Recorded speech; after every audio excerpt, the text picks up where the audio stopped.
Hey, and welcome to some answers. I'm going to share with you the answers of this set of questions out of Chapter 3. I believe it was Lesson 5. Um, so out of Chapter 3 in your textbook, go back to that. You'll need to look in the exercise section at the end of the chapter, and we're going to, I'm going to go over the things that were assigned a few weeks ago. And I'm going to do this with the next couple weeks as well, but not this week. This is the only one we're doing this week, and I'll step it up. But so get your questions handy, and we're going to go over the answers. So the first thing that we did was 3.2. That's exercises 3.2. It says for each of the following arguments, follow this four-step procedure to determine whether it's deductive or inductive. So we have 4 steps. And first we're going to, is it deductive or inductive, valid or invalid, strong or weak? And this is to indicate the results of applying each step. And if this step doesn't work, if it's not necessary, you say do not apply. So they have an example there. And one thing that I think we have had some confusion on, but I want to make sure it's really clear. You can't have an argument that's both deductive and inductive. It's one or the other. Most that we use are inductive. Deductive arguments are always looking for absolute, conclusive, decisive, very specific information conclusions based on the premises. Inductive is like loosey-goosey. It may be more of opinion, and it's, probabilities are pretty good or not so good. It may be a poor argument. Now, there can be decisive features, and in a deductive argument, there may be some loosey-goosey ideas and premises. But when you evaluate an argument, it's either or. It's deductive or inductive. So that being said, we're going to be real firm with these exercises, and then you'll see, and I'll score for you. It's taken me a lot of time to get through all of this. I didn't realize how the book was putting some things together. And anyway, we're getting there, and we're going to make sure it gets right. So here we are. Exercise 3.2, and the number 1, the question or the exercise starts out with either Jack is lying or is he not. He is not. And if his ears turn red, he's lying. If they don't turn red, he's telling the truth. His ears are red, so therefore, Jack is lying. Now, it's a deductively valid argument. If then it's either lying or it's not, they're wanting very specific information here. And they're giving premises that lead to this deductive valid argument. So it's not inductive, so it doesn't apply. All right. But here's the deal. It may be deductively valid. If you remember, it's not necessarily a good argument. And it doesn't make it sound. Because this is not. It's not sound because Jack's ears could be red due to all sorts of things. He could have had a sunburn. He may have been embarrassed. Might have done some heavy lifting or just done a workout or maybe got in a fight with somebody. So we know that we have to ask these questions. Does it seem reasonable? Are there other reasons that possibly his ears are red? Are there other reasons that we come to this conclusion? Can we absolutely guarantee the truth based on the premises and then this conclusion? I think we can see now, okay, yeah, it may be a valid argument, but it's unsound. It just doesn't quite hold water. I mean, it was almost there, but because there are way too many possibilities for his ears turning red, that's why the first one. So let's go to look at number 2. So in this exercise 3.2, Ethel graduated from Yale. If she graduated from Yale, she probably has a superior intellect. She has a superior intellect. I think one of the key words here is, I'm sorry, probably. It's not a deductive argument, so it's inductive, right?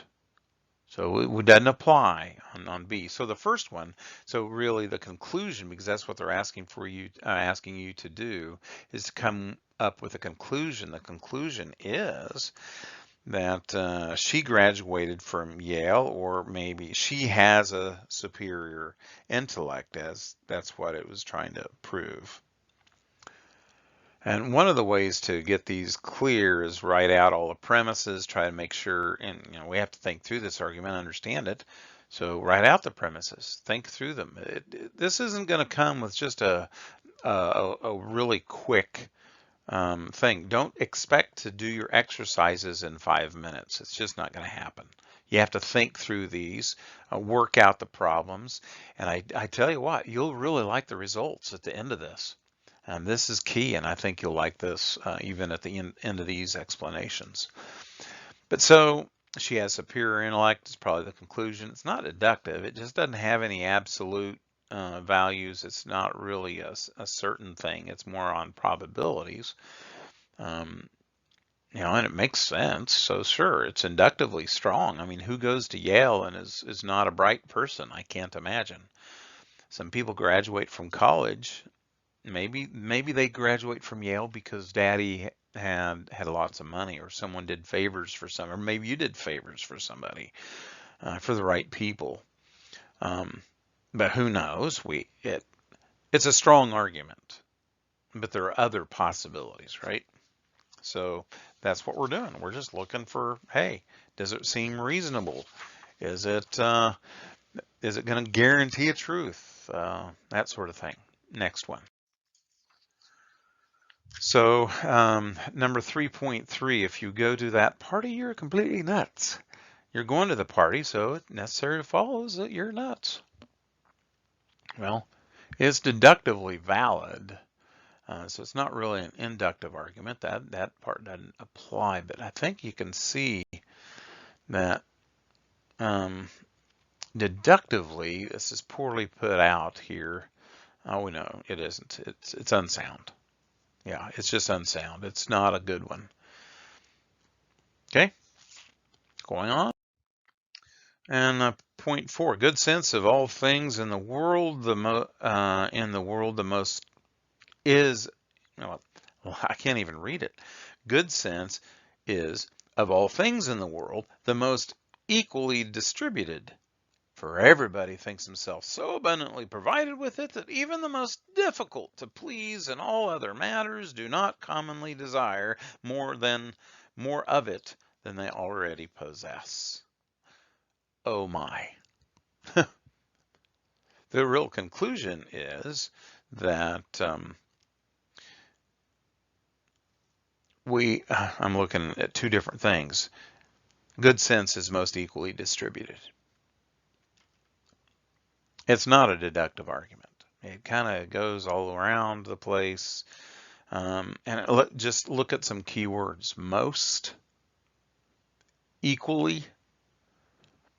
And if you're going to distribute things, either you absolutely or not, and it's talking about all people, but oh my, good sense is most equally. So it's not a deductive, so it's not absolute. That doesn't apply. It's an inductively, it's not very strong. And I actually think it's a bad argument. Now, some people will debate on some of these things. Just to let you know, philosophers don't agree with every evaluation that we each come up with. But I think they would all agree that this is kind of weak. I mean, you can't just absolutely prove anything. That's clear. It's not deductive. Inductively, I don't think it's very strong because it's a matter of someone's opinion. In fact, Aristotle's at this point, and who knows, it sounds like he's being a little tongue-in-cheek. So he's not being serious anyway. And it fails to really prove anything. So technically, I think it's a bad argument. Let's go on.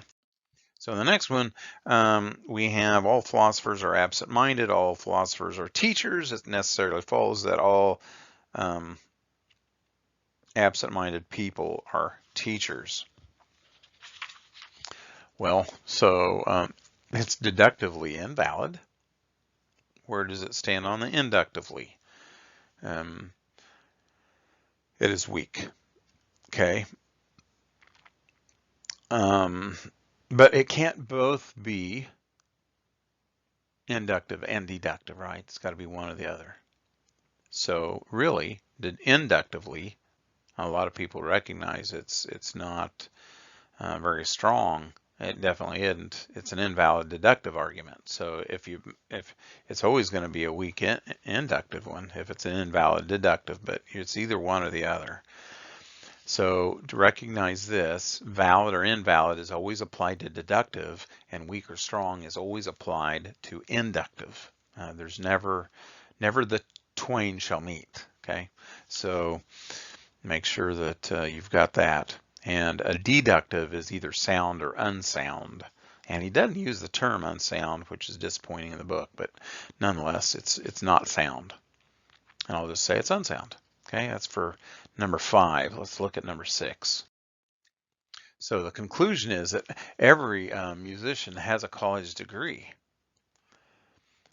Now, the premises are that every musician has special training, and everyone with special training has a college degree. It's deductively valid. It's not an inductive thing. It's getting very specific. It's asking for, a grandiose conclusion. Every musician has a college degree. But it's not sound because many musicians don't have degrees. And in fact, a lot of musicians are self-taught. They had special training. If you play the tuba, I played the tuba in high school. Play the trombone now. You have to have special training to do those. Yeah, we each have special training. You can't play a guitar at the same time you're playing trombone. And just you don't. And not that that's the deal, but you have to have you have to train for that particular instrument. But just because you have special training doesn't mean you have a degree in anything. So that's why. It's not, it might be deductively valid, or it is deductively valid, but it is not sound. So with number 7, people with high IQs have psychic abilities. People with high SAT scores, SAT scores, which are comparable to high IQ scores, also probably have psychic abilities. All right. Well, it's a conclusion, all right, but it's not going to apply to a deductive argument because it is not one. It is inductive and it is weak. Well, okay, they may correlate. They're not. It's not going to be a strong argument, but it is inductive. There are too many variables. Okay. And again, we have to, does this guarantee the truth? If the premises were true in this one, it's hard to find out all the premises just right. The conclusion is a little sketchy. If you're looking at opinions and the way some people write things, it's hard to tell, but here it is not looking for something terribly definitive. Okay, they have psychic abilities. I mean, there's no premises to prove that. It's an inductive thing, and it's weak. So going on, and this is the last one we'll do of this. If Elvis Presley's name is spelled wrong on the tombstone, there must be some kind of conspiracy surrounding the death of the king. His name is spelled wrong. Therefore, there's a conspiracy. The conclusion is Elvis Presley's tombstone is a conspiracy. There is a conspiracy. And premises because he's spelled wrong on the tombstone. Not a whole lot. It is a kind of a classical idea of a valid deduction. If then this, then if P then Q, P then Q. So, but hey, it does apply at the very bottom, D, and it is unsound. It is not a sound argument. Okay. I don't know why that last one didn't show. I did. I think I turned my thing too quick, but on the last one of 8, D, it does apply because it's not a sound argument. All right. Okay. Just making sure we have that. Now turn to the next set of questions, and I'll just kind of read through these as we go along and make sure that we're all on the same page for these 15. But they'll go quickly. Joe says that the food in the restaurant is first rate, so it's first rate. Well, okay. So here the assignment is to read these statements, and are they weak or strong, or are they valid or invalid? You can't be, I understand a lot of times because I get people doubling up on these things. It's valid and it's strong. Yeah, okay, I understand what you're trying to say, I think, but it's either a deductive argument or an inductive argument. If it's a deductive argument, the terms valid, invalid, and sound, unsound go with that. Inductive arguments, it's either weak or a strong one. We can't really absolutely prove anything with inductive arguments. We can make a strong case for it. We can make a reasonable case. I mean, so it's either weak or strong. And it may just be bad. It might be so weak it's just a terrible argument. But that's the clarity that you need. So on the second one, talking about social welfare, tongue-tied, is by definition a handout to people who have not worked for it, but giving people money that they have not earned through labor is not helping anyone. It follows then that social welfare does not help anyone. That's a valid argument.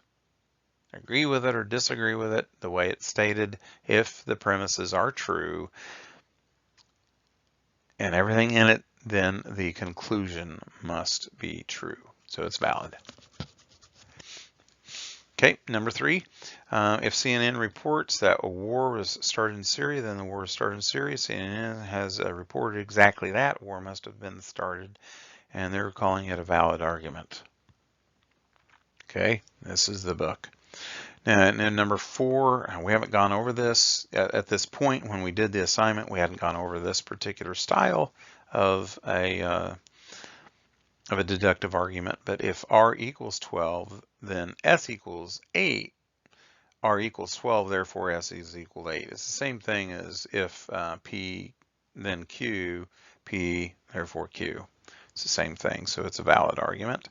Any sitcom that tries to imitate the Big Bang Theory is probably a piece of trash. All the season sitcoms trying to ape Big Bang Theory, they've got to be trash. So, sounds more like an opinion. It's weak. It might be true, I don't know, but it's still a weak argument based on even just what we're given here, even if you don't know anything about the show. Going on, the next 5. Exercise 3.3. Number 6 is poetry is finer and more philosophical than history, for poetry expresses the universal and history only the particular. Okay, this is Aristotle, but it's weak. Okay, just again, he may be expressing a truism or his idea of what poetry should be versus what history is and philosophy and such, but it's a weak argument. Either you're lying or you're not telling the whole story. You're obviously not lying, so you're just relating part of the story. That's a valid argument. Number 7 is valid because it is deductive and it's valid. Either your number 8, either your thinking is logical or it is emotional. It's obviously not logical, therefore it's emotional. That's a valid argument. Premises are true, that's got to be true.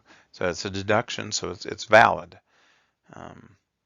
So when you're saying it's strong and or valid, you're also indicating that it is deductive and or inductive. Okay? So number 9, it is unwise to touch the electrical wire. It might be hot. And I think we'd have to insert an enthymeme there, but it's a valid argument. Okay? It is very wise to not touch electrical wires. You never know. Number 10, a recent Gallup poll says that 80% of the Americans believe in the existence of heaven, but only 40% say that they believe in hell. People are just too willing to engage in wishful thinking. Okay, so there's some percentages involved, probabilities. I think it's weak. And I agree with the conclusion that the wishful thinking, but other people would say it's a valid argument. I think it's inductive, and it's a weak one. But so that's where we're going with number 10. Number 11. It's a weak argument. I'll let you read these on your own. It's many black men have been shot, and then so therefore this guy's got to be committing first-degree murder. It's just weak. There's too many variables, and it's jumping from generalities over there to this to that, and then a specific here, and that would indicate also that jump that it is inductive. Number 12. And just feel free to pause this and to think about it, read the deal. If you really want to learn these and get sharper with recognizing inductive, deductive, and strong, and valid, and that sort of thing, pause and think about these things. Number 12, we say that a person behaves in a given way because they possess philosophy, but we infer that philosophy from the behavior and therefore cannot use it in any satisfactory way as an explanation, at least until it is in turn explained. And this is from B.F. Skinner, but most of us recognize this very a valid argument. Doesn't necessarily mean it's sound, just remember that. Number 13, you flunked the last 3 times, you didn't show up for the last 8 classes, and you haven't written any of the essays. Looks like you don't know the material. Yeah, it probably does. It's an inductive argument. It can't absolutely say anything. There's a possibility maybe that they know everything. But number 13 is strong indication that they probably won't know the material. But hey, maybe they do. Maybe they could prove you wrong.